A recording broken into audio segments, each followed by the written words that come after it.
नमस्कार मित्रांनो, स्वागत आहे तुमच्या आवड गणिताची या चॅनलमध्ये। नुकतंच आपण इयत्ता 10वी मराठी मीडियमची जी मुलं आहेत त्यांच्यासाठी व्हिडिओ टाकत आहोत।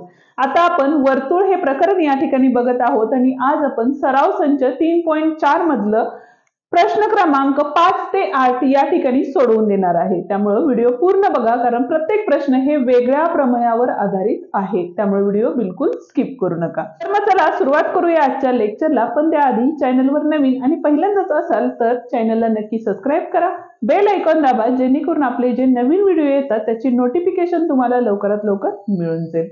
त्याच पद्धतीने जर तुम्हाला या आधीचे प्रकरण बघायचे असतील तर त्याची ही लिंक आपण डिस्क्रिप्शन मध्ये देत आहोत, ती तुम्ही बघू शकता। तर बघूया सराव संच 3.4 मधला 5वा प्रश्न काय आहे।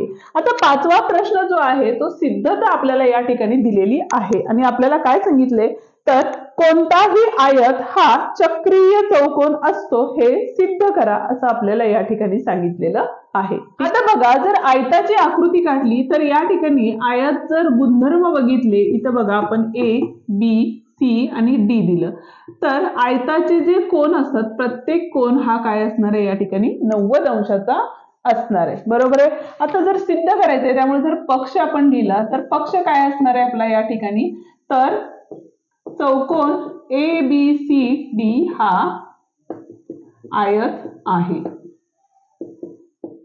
ठीक आहे, साध्य काय करायचंय आपल्याला, तर दिलेला जो चौकोन आहे तो चक्रीय चौकोन आहे हे आपल्याला सिद्ध करायचंय। म्हणजे काय सिद्ध करायचं आपल्याला, तर ABCD हा चक्रीय आहे हे आपल्याला साध्य करायचंय, बरोबर आहे। चक्रीय चौकोन म्हणजे काय, तर प्रत्येक जो शिरोबिंदू असणार आहे तो काय असणार आहे, याचा वर्तुळावरती असणार आहे, बरोबर आहे। आता सिद्धता, तर यामध्ये बघा काय दिलेलं आहे आपल्याला, ABCD हा आयत आहे, म्हणून कोन A बरोबर कोन B बरोबर कोन C बरोबर कोन D बरोबर किती असणार आहे, 90 अंश असणार आहे, बरोबर आहे। काय असणार आहे हे, आयताच्या गुणधर्मावरून। ठीक आहे, म्हणजेच काय झालं वेगळा या ठिकाणी, तर कोन A बरोबर कोन, आता कोन A आणि कोन C जो आहे त्या दोन्ही कोनांच्या मापांची बेरीज ही किती असणार आहे या ठिकाणी, तर 180 अंश असणार आहे। कारण कोन A किती आहे तर 90 अंश आहे आणि कोन C सुद्धा किती आहे, 90 अंश आहे। म्हणजेच 90 अधिक 90, किंवा आपण या ठिकाणी असंही लिहू शकतो बघा, तर 90 अधिक 90 बरोबर किती आले आपले 180 अंश। म्हणजे कोन A अधिक कोन C बरोबर किती आलेले आहे आपले 180 अंश आलेले आहेत। म्हणून चक्रीय चौकोनाच्या प्रमेयाच्या व्यत्यासावरून काय सांगतो चक्रीय चौकोनाच्या प्रमेयाचा व्यत्यास, तर जर समोरासमोरील कोनांच्या मापांची बेरीज ही 180 असेल तर जो चौकोन आहे कुठला, तर ABCD हा काय असणार आहे आपला, तर चक्रीय चौकोन आहे। आणि हेच आपल्याला काय करायचं होतं, सिद्ध करायचं होतं। ठीक आहे, आता बघा, जर तुम्हाला गणिताच्या बद्दल काही अडचणी असतील किंवा काही प्रश्न विचारायचे असतील तर आपण टेलिग्रामचा ग्रुप तयार केलेला आहे, त्या ग्रुपची लिंक आपण डिस्क्रिप्शन मध्ये दिलेली आहे, तो तुम्ही ग्रुप जॉईन करा, जेणेकरून काय होईल, तिथे आपण वेगवेगळे प्रश्नपत्रिका म्हणा किंवा एक्स्ट्राचे जे क्वेश्चन्स असतात ते आपण तिथे अपलोड करणार आहे। आता जाऊया पुढच्या प्रश्नाकडे, पण अजूनही व्हिडिओला लाईक केलं नसेल तर व्हिडिओला लाईक करा आणि तुमच्या मित्रांनाही शेअर करा, जेणेकरून त्यांनाही आपल्या व्हिडिओचा फायदा होऊ दे। ठीक आहे, 6वा प्रश्न आपण या ठिकाणी बघत आहोत। काय सांगितलेलं आहे बघा, तर आकृतीमध्ये ही जी आकृती आहे ती आकृती पुस्तकात दिलेली आहे। रेघ YZ आणि रेघ XT हे काय आहेत बघा, त्रिकोण WXY चे काय आहेत, शिरोलंब बिंदू P मध्ये छेदतात। आता हे बिंदू काय करतात, तर P मध्ये छेदतात, यामध्ये इथं काय आपला P आहे। ठीक आहे, तर सिद्ध करा, काय सिद्ध करायचंय आपल्याला, तर चौकोन WZPT हा चक्रीय आहे आणि त्याच पद्धतीने बिंदू XZTY एकाच वर्तुळावर आहेत, हे आपल्याला सिद्ध करायचं आहे। ठीक आहे, आता बघा इथं जो W आपण खाली लिहूया थोडंसं, WZPT हा चक्रीय चौकोन आहे हे सिद्ध करायचं आपल्याला, बरोबर आहे. त्यामुळे बघा पहिलं आपण सोडवूया या ठिकाणी. तर आपल्याला देताना काय दिलेलं आहे बघा, तर कोन, कुठला कोन दिलेला आहे आपल्याला, तर WZP बरोबर कोन कुठला दिलेला आहे बघा इथं, तर PTW बरोबर 90 अंश दिलेले आहे. ठीक आहे. आता काय झालं बघा, तर कोन म्हणून WZP अधिक कोन काय आपला PTW बरोबर 90 अधिक 90, कारण इथं लंब असल्यामुळे इथला कोणही 90 आहे आणि इथला कोणही 90 आहे, म्हणजेच किती झाला आपला इथं 180 अंश झाला. ठीक आहे. आता हा जर कोन 180 असेल तर काय झालं, मगाचं जे गणित घेतलं त्या पद्धतीनं काय असणार आहे, तर चक्रीय चौकोनाच्या प्रमेयाच्या व्यत्यासावरून काय सांगतो चक्रीय चौकोनाचा प्रमेयाचा व्यत्यास, तर बघा विरुद्ध कोनांच्या मापांची बेरीज ही 180 अंश असेल तर तो कोन काय असतो, चक्रीय चौकोन असतो. प्रमेय काय आहे आपला, तर चक्रीय चौकोन असेल तर त्याचे जे विरुद्ध कोन आहेत त्या म्हणजे समोरासमोरील कोन जे असतात त्या दोन्ही कोनांच्या मापांची बेरीज ही काय असते, तर 180 अंश असते, असा हा तो प्रमेय. आणि त्याचा व्यत्यास म्हणजे त्याच्या उलट काय असणार आहे, उलट जर बेरीज 180 येत असेल तर दिलेला चौकोन, कुठला चौकोन दिलेला आहे आपल्याला, तर WZPT हा काय असणार आहे इथं, चक्रीय आहे. ठीक आहे. आता काय सांगितलेलं आहे बघा, तर बिंदू XZTY एकाच वर्तुळावर आहेत हे आपल्याला सिद्ध करायचं आहे. आता बघूया दुसरं. ठीक आहे.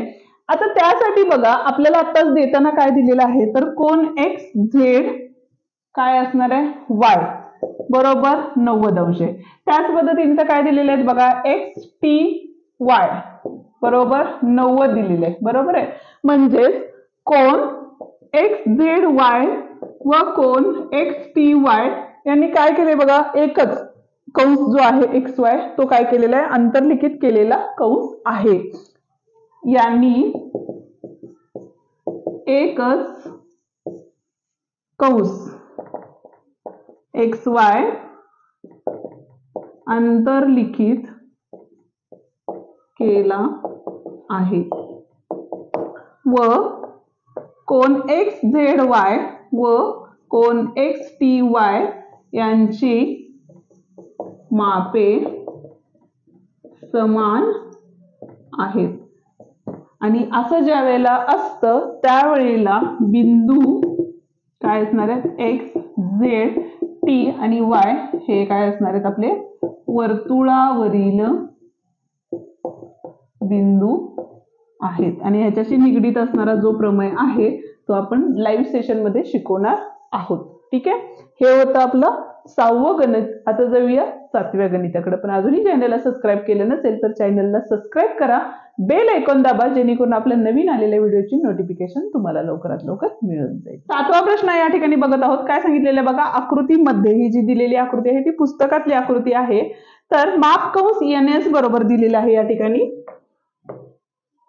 माप कंस NS बरोबर किती दिलेलं आहे, 125 अंश दिलेला आहे. त्याच पद्धतीनं माप कंस EF बरोबर 37 अंश दिलेला आहे. तर आपल्याला काढायचं काय आहे, तर कोन NMS चे माप काढायचं आहे. आता हे प्रमेय आहे, त्या प्रमेयावरूनच आपल्याला या ठिकाणी काढायचं आहे. आता जर जीवा बघितली बघा, तर जीवा कुठली आहे, तर EN आणि FS या जीवा आहेत, बरोबर आहे. म्हणून जीवा कुठली NE घेऊया आपण, NE व जीवा SF ही बिंदू N मध्ये वर्तुळाला बाहेरील बिंदूत छेदतात. ठीक आहे.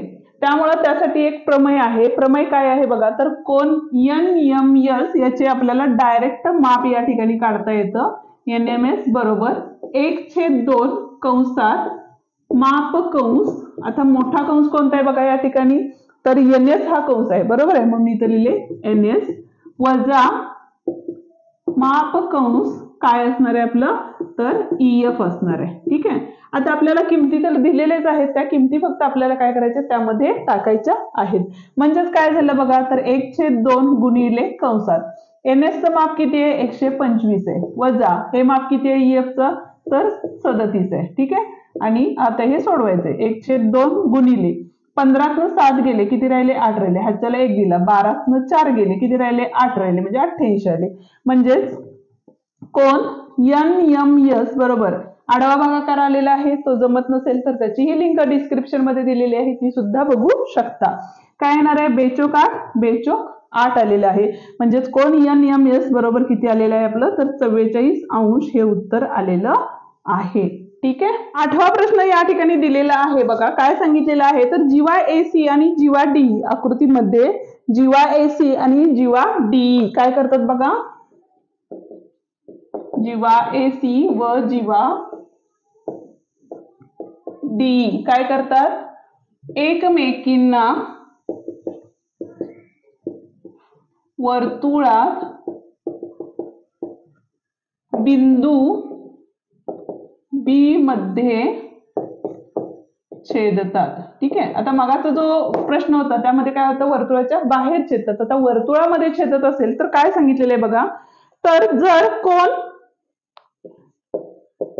ABE बरोबर किती दिलेलं आहे आपल्याला, 108 अंश दिलेला आहे, आणि माप कंस AE बरोबर किती दिलेला आहे आपल्याला, 95 अंश दिलेला आहे. ठीक आहे. म्हणजे इथला कोन आपल्याला दिलेला आहे आणि इथला कंस दिलेला आहे, आणि आपल्याला काढायचं काय आहे, तर माप कंस CD जो आहे किंवा DC आहे तो आपल्याला काढायचा आहे. ठीक आहे.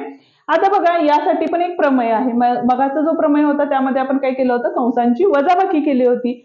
सेम सूत्र या ठिकाणी पण आपल्याला वापरायचंय. फक्त आपल्याला काय करायचंय, जर जीवा ज्या असतात एकमेकांना आतमध्ये छेदत असतील तर काय सूत्र तयार होतं बघा, तर कोन, कुठला कोन आहे बघा, ABE बरोबर 1/2 माप कंस कुठला आहे आपला, तर AE अधिक माप कंस, मगाशी म्हणजे आपण काय केलं होतं, वजाबाकी केलं होतं, यामध्ये आपल्याला काय करायचंय, बेरीज करायची आहे. ठीक आहे.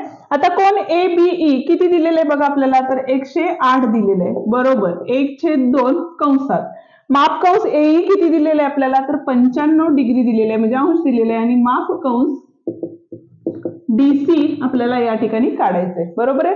आता हा छेदातला 2 होता, तो इकडे आल्यानंतर काय होणार आहे, गुणाकारात जाणार आहे.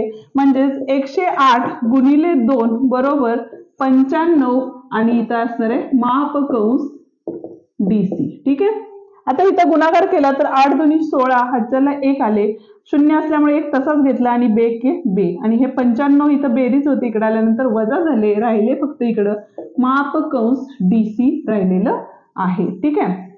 आता वजाबाकी केली, 6तनं 5 गेले, किती राहिले, 1 राहिले, 11तनं 9 गेले, किती राहिले, 2 राहिले, आणि इथं ह्याच्यातनं 1, म्हणजे 121 माप कंस DC. म्हणजेच काय आलं, तर माप कंस DC बरोबर किती आलेलं आहे, 121 अंश आलेलं आहे, आणि हेच आपल्याला काय करायचं होतं, काढायचं होतं. या ठिकाणी आपला हा व्हिडिओ संपतो. आजचा व्हिडिओ कसा वाटला ते कमेंट करून नक्की सांगा. व्हिडिओ आवडला असेल तर व्हिडिओला लाईक, शेअर आणि कमेंट करायला विसरू नका. त्याच पद्धतीनं अजूनही टेलिग्रामचा ग्रुप जॉईन केला नसेल तर टेलिग्रामचा ग्रुप जॉईन करा, जेणेकरून तुमच्या काही अडचणी असतील किंवा एक्स्ट्रा क्वेश्चन्स असतील तर ते आपण त्या ठिकाणी सोडवून देणार आहे, किंवा प्रश्न देणार आहे ते तुम्हालाही सोडवायला सांगणार आहे. त्यामुळे तो ग्रुप नक्की जॉईन करा. पुन्हा भेटूया उद्याच्या व्हिडिओमध्ये. तोवर डिस्क्रिप्शन मध्ये आपले दिलेले जे व्हिडिओ आहेत ते पाहत राहा. धन्यवाद.